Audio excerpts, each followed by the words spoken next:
Study Designs in Pharmacoepidemiology Cross-Sectional Study Part 2. Learning Objectives. Understand the descriptive and analytical analysis in cross-sectional design.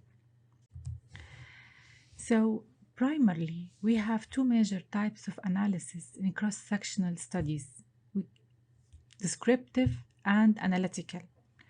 Descriptive analysis in cross-sectional study, we usually do it if the purpose of the study was to describe the disease in time, place, and person, or to generate a hypothesis. This will be presented using means and standard deviation, median and percentiles, proportions in case of prevalence. So we want to assess the proportion of hypertension in a particular group of subjects.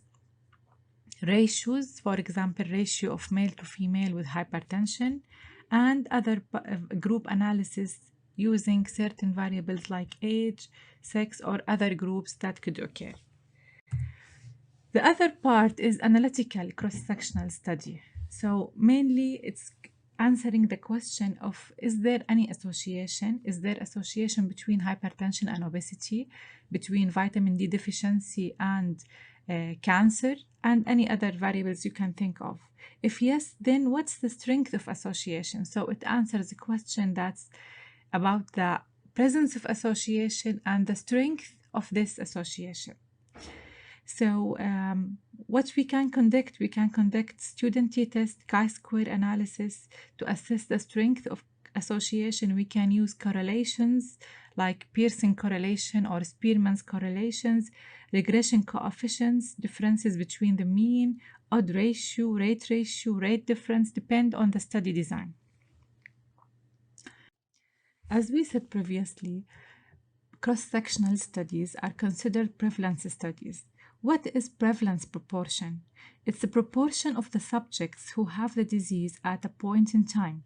Example, of 1,500 middle-aged women, 30 had diabetes on January 1st, 2007. The prevalence proportion of diabetes was 30 diabetic cases divided by the total group, 1,500, which equals 0.02 or 2%. Also, we said previously that we have two types of prevalence. Point prevalence, which is measured at a single time point, for example, 1 day. Period prevalence is the same as point prevalence. The only difference is that we measure the people of interest at a certain period of time. For example, 1 week, 2 weeks, 1 month, depend on the outcome of interest.